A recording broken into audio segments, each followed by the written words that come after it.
Olá, pessoal, tudo bem? Então, nós vamos falar sobre a síndrome de Ehlers-Danlos. Uma síndrome bem assim atípica para nossa vivência clínica, a princípio. Né? Nós não temos muita intimidade com essa doença, né? Mas deveríamos ter muita. Né? Pelo fato de que os pacientes com essa síndrome frequentemente têm sintomas, não sabem que tem essa síndrome, interessante, porque ela apresenta vários tipos de manifestação e variantes também de sua manifestação clínica, com vários tipos de defeito genético. Né? Então, alguns pacientes mais leves não sabem que tem essa síndrome. Tá?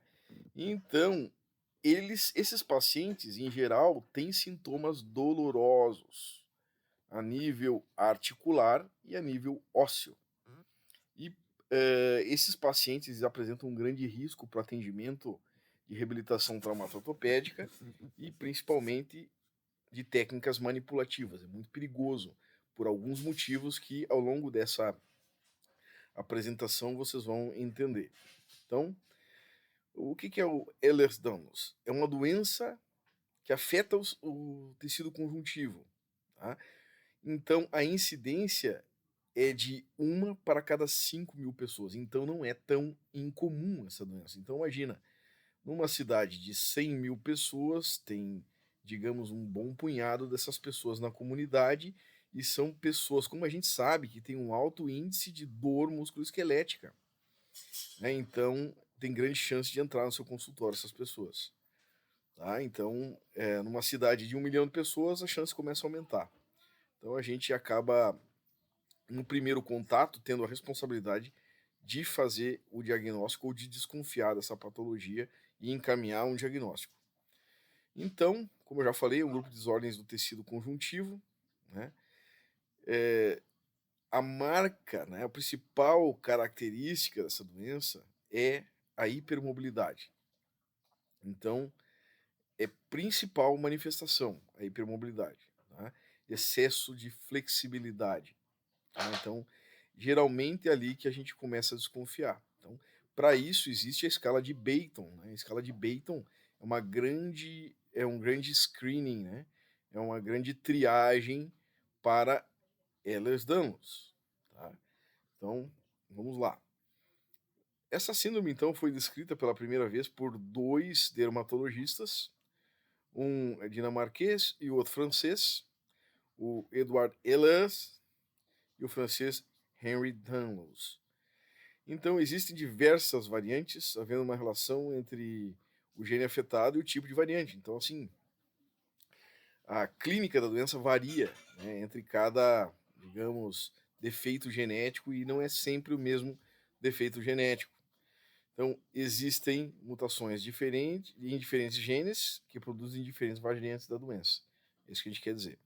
Esses danos genéticos, em geral, afetam a produção e composição do colágeno. Bom, tá aqui né, os cientistas, né? Hoje em dia todo mundo é cientista, né? Lê artigo é cientista. Esses sim eram cientistas, né? Que na primeira metade não, na primeira década, pessoal, na primeira década do século XX, ali por 1900 até 1910, eles estavam estudando essa doença e cunharam o nome, né, da síndrome. Né? Não, na realidade não cunharam, eles deram o nome à síndrome por descobrir essa síndrome, fundamentar a clínica dessa síndrome. Tá? Então, é uma doença hereditária, é uma desordem hereditária do tecido conjuntivo, caracterizada por hipermobilidade, aí por isso a sugestão da escala de Beighton, e também alterações cutâneas, mas nem todos os pacientes. O mais comum é esse tipo de manifestação aqui, ó. Essa é a manifestação mais comum, que é a hipermobilidade, que é a escala de Beighton aumentada, tanto em crianças quanto em adultos, certo? Então é aqui que a gente pega o sujeito. Então, na realidade, a gente vai observar principalmente isso aqui, ó. A hipermobilidade é o principal marcador para essa síndrome, tá?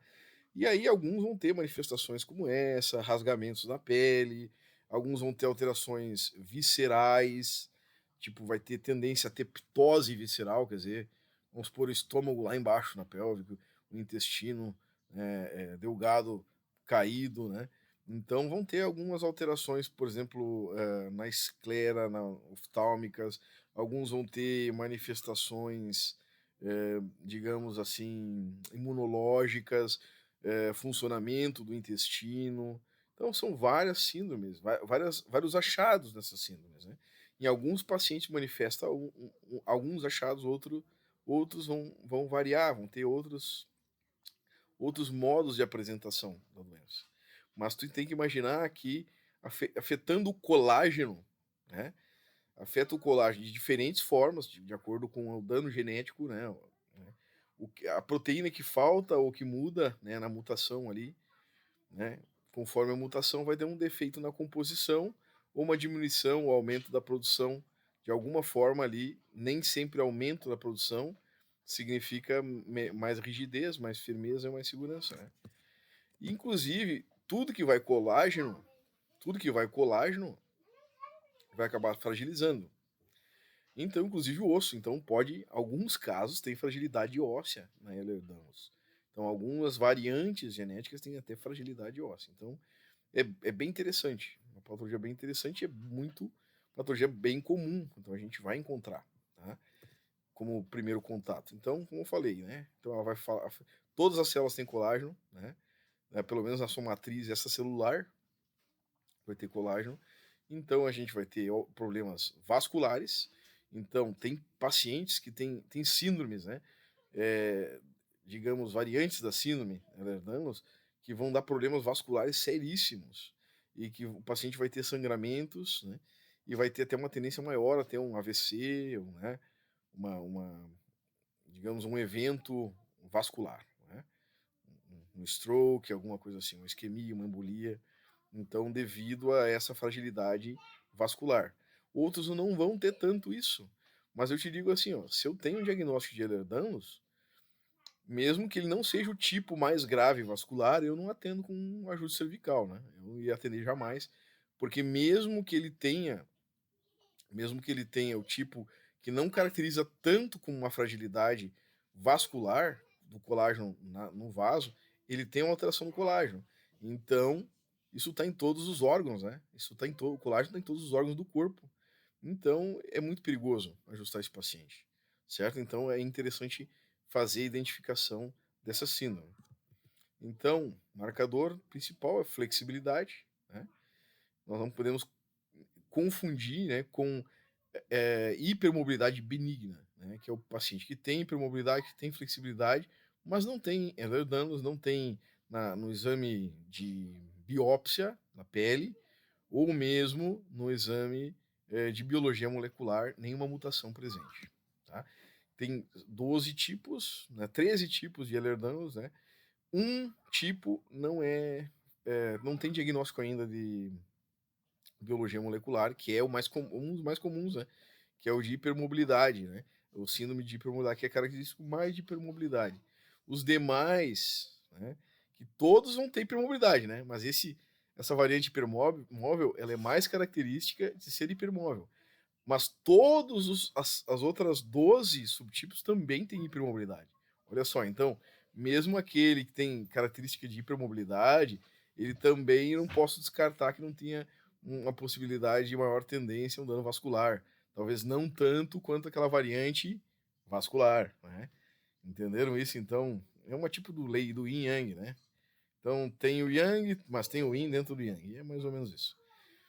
Então, digamos mesmo, algumas condições, né, vão descartar, né, alguns processos diagnósticos vão descartar essa síndrome, né, e aí nós temos aí um paciente com hipermobilidade, com flexibilidade aumentada, que não tem diagnóstico histopatológico ou não tem diagnóstico de biologia molecular, né, comprovando Ehlers-Danlos, então aí, no caso, é hipermobilidade benigna, né, e não tem tanto problema em ajustar no aspecto vascular, mas é hipermóvel, então tem que cuidar da instabilidade nesses pacientes com hipermobilidade benigna, que não é Ehlers-Danlos, ok? Vamos lá. Então, são várias mutações, como eu falei para vocês, né?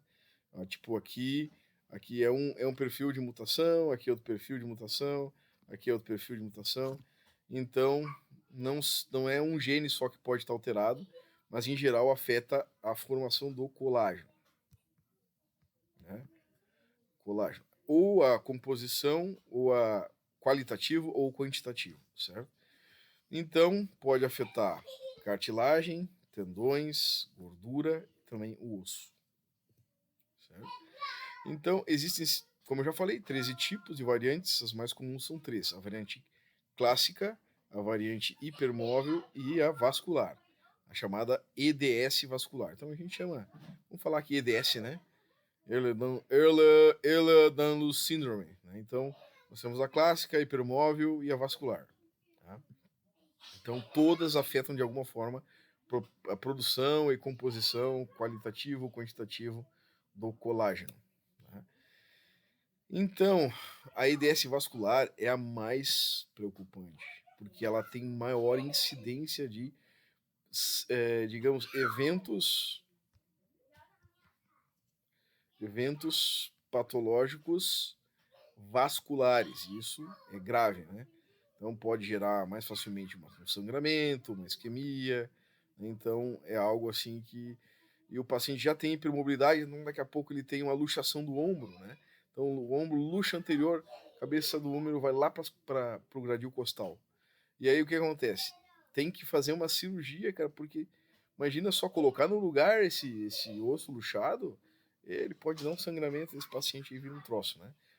Qualquer coisa é uma coisa para esse paciente. E outra coisa, esses pacientes, muitos deles não sabem. Eles são diagnosticados primeiro com uma dor musculoesquelética e uma dor musculoesquelética que não resolve, né? Fica 1 mês, 2 meses aí tratando, vai na fisioterapia, etc, vai no médico e quando vê, faz o diagnóstico de Ehlers-Danlos. A grande dificuldade é o diagnóstico, né, dos 13 tipos, né? É muito difícil o diagnóstico e a gestão clínica, porque os médicos e profissionais de saúde não estão tão preparados para lidar com essa doença. Né? Então, nós vamos ter mudanças na pele, na articulação, muita variação, tá, pessoal? Na severidade. Então, assim, ó, mesmo que tenha o tipo, vamos pôr, vascular, ou mesmo que tenha o tipo hipermóvel, existe uma expressão uma variação do fenótipo, né? Na expressão dos genes desse indivíduo varia muito. Então pode ter uma expressão clínica, mesmo sendo a mesma variante, essa mesma variante, ela pode ser mais grave ou menos grave. Tá? Isso é importante entender, que é expressão, né? A expressão do gene no indivíduo, né? Então, ele varia, né? O nome disso é expressividade variável. Tá? Então aqui, olha as manifestações cutâneas, a elasticidade é aumentada, nem todos os pacientes vão ter isso aí na pele, alguns vão ter, né, essas, digamos, cicatrizes, essas tendências, esses queloides ali, né, em qualquer machucadinho, vai ficar assim aqui na testa, né? Tá aqui mostrando a elasticidade da pele, né? A hipermobilidade é a marca principal, somente alguns pacientes apresentam elasticidade cutânea normal. Então, a doença e suas diversas variantes pode apresentar ainda diversos graus de gravidade devido à expressão genética. Já falei isso aqui. Muitos clínicos não conhecem e não sabem gerenciar essa síndrome. É comum que os clínicos não consigam dar orientações globais para a EDS, tratando apenas sintomas específicos. Sim, ficam perdidos, né? Porque é difícil quando uma síndrome tem expressividade variável e tem muitas variantes. Uma variante tem uma predominância de sintoma diferente da outra, então isso fica bem difícil de gerenciar. E cada vez mais, né, os clínicos adotam assim, eu vou trabalhar só no meu perfil. Imagina só, o paciente quebrou um osso, ele é traumato, mas ele também é dermato, né? Ele também é muitas vezes ali gastro, um paciente que ele lida com vários médicos ao mesmo tempo. Então não lida somente com uma especialidade, porque ele tem vários problemas, né, diferentes sistemas do corpo por causa do colágeno. Então é importante considerar que a hipermobilidade é o principal sinal, né, de triagem para a síndrome E aí, escala de, né, vamos colocar aqui escala de Beighton Score, né? Fundamental, né, o Beighton Score, certo? Então, olha só. Então, o gestante vai ter problema? Vai, certo? Tem questões obstétricas também que vão ter que ser observadas, né? Problemas imunológicos, nós vamos ter dor de cabeça, problemas cardíacos e vasculares, dores musculares, problemas gastrointestinais e também nós vamos ter problemas de dor, de dismenorreia, etc. Cólicas, né? Então são vários, são muitas variantes e muito variáveis, eu diria. Mas a principal questão é realmente a hipermobilidade, instabilidade das articulações, e isso facilita com que elas luxem, né? Facilita com que elas tenham lesões musculoesqueléticas. E alguns pacientes também vão ter tonturas, né? Tá caminhando, né, numa rua pavimentada, bonitinho ali, tá jogando bola com o filho, né, com a filha atira a bolinha para pegar, né? É isso aí. Quer me ajudar a dar aula, filha? Né? Ela herdamos, tá? Nós estamos falando. Sabe?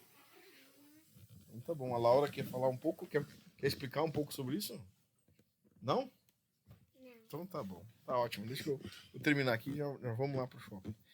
Então é isso aí, tá bom? Então, Ehlers-Danlos vai ter, então, o sujeito é meio desajeitado, tá? Ele, por causa dessa síndrome de hipermobilidade, é um sujeito meio desajeitadão, ele vai ter aumento de flexibilidade, ele vai ser um pouco desajeitado no movimento, ele vai ter tendência a fazer luxações, né, filha? Sabe, meu amor, eu te amo. Sim. Tá bom, obrigado. E olha só essa guria. Essa guria aqui, ó, ela não tem nem o freio labial aqui, ó, né? Aquela coisinha que a gente tira a língua. Abre na tua pra me ver. Viu? Tu tem, ela não tem. Certo? Então, a condição é leve em algumas pessoas, levando apenas ao modo desajeitado, né? Clumsy e hipermobilidade. Mas é grave em outras, com a possibilidade de sintomas vasculares. Dores ósseas profundas, né? Então podem ir para o quiropraxista, né? Aí o quiropraxista se rala, ajuda essa paciente, né? Dores ósseas profundas são comuns e produzem sintomas duradouros, né? Que dura bastante tempo esses sintomas em alguns pacientes, certo? Vamos aqui adiante. Então, Ehlers-Danlos síndrome, certo? Então é isso aí, né? Que a gente já viu, essa dor muscular é o principal. Então, assim, o que é EDS, né? A galera, os clínicos não entendem o que é EDS, não sabem nem quando é dia, ficam perdidos, porque não sabem gerenciar o que fazer. Primeiro que não tem tratamento, é mais gestão clínica, a gente chama de gerenciamento clínico, né? É o que a gente tem ensinado, né? Não tem não tem tratamento, mas a gente vai tratar os sintomas, né? A doença, no futuro vai ter terapia genética para isso, né? Vamos trocar o gene aí da pessoa e, né, vamos botar o gene num vírus, né? E aí o retrovírus vai infectar a pessoa e vai fazer uma mutação para talvez seja isso, né? Mas por enquanto ainda não tá, porque esse tipo de tratamento é mais perigoso do que curativo, né? Então, por enquanto não tem cura, mas tem tratamento dos sintomas. Então, assim, como ninguém sabe, é muito difícil diagnosticar, né? Porque a expressividade é variável, os sintomas são variáveis, a manifestação, as mutações são variáveis. O diagnóstico específico é muito tardio, tá? Biologia molecular é fundamental no diagnóstico. Então, só que tem pacientes, tem um tipo, uma variante que é biópsia, tá? Não é biologia molecular. Biologia molecular é tipo PCR, Polymerase Chain Reaction. Para o paciente, é muitas vezes desconcertante se sentir perdido diante da falta de orientação ou conhecimento terapêutico. Isso é verdade, o cara fica perdido, não sabe em que médico ir, né? Muitas vezes é o próprio paciente que faz o diagnóstico Google, né? Google it, certo? Então, um paciente totalmente perdido, né? Que ele vai no médico para ter uma orientação, depois vai no outro, e vai no outro, e vai no outro, e esses sujeitos aqui estão mais perdidos do que o paciente, né? Então, os jaguar, como se diz. Então, alguns pacientes perdem equilíbrio em atividades simples, como apenas caminhar na rua ou segurar objetos. Muitos pacientes apresentam problemas imunológicos. Então, desregulação do sistema imunológico, problemas intestinais, dor e fadiga, problemas no coração e vasos, questões obstétricas, né, principalmente para ter nenê, dor de cabeça crônica, todas as variantes apresentam frouxidão ligamentar que pode levar à instabilidade. Tá? Então, feridas, a pele rasga, né? Algumas variantes a pele rasga fácil, certo? Então, alguns muita luxação, né? Aqui, ó, essa aqui ó, é a sinal da quebra. Esse aqui não chegou da sinal da lâmpada, mas aqui sim, ó, né? Então aqui quebrou a meia lua, né? Então aqui a luxação, né? Luxação, certo? E aqui nós temos alterações, deformidades, né? Por causa da hipermobilidade. Então facilita ter essas alterações. Mas também podem ter fraturas por fragilidade do osso devido à alteração do colágeno que entra na composição do osso também. Então, a amplitude de movimento articular aumentada, são desajeitados, apresentam flexibilidade e são propensos a luxações. Então, olha só a perda dos dentes, né? Alterações oftálmicas, né? Esclera azulada, né? Etc. Então, isso aí é EDS que, na realidade, não é clássico, né? Então, o pessoal está acostumado a ter uma coisa bem fácil de identificar, mas nem sempre é isso aí. Então, desregulação do sistema imunológico, dor crônica, fadiga crônica, função, né, desordem da função gastrointestinal, deixa eu ver aqui, dor de cabeça, disfunção pélvica, né, Laurinha? Aqui é exatamente isso. Aqui, ó, alterações nas glândulas exócrinas e desautonomia cardiovascular. Desautonomia, pode riscar aqui para mim, filho. Isso aqui, isso aqui. Muito bem, Laura. Muito bem, já pode dar aula. Você quer trabalhar comigo?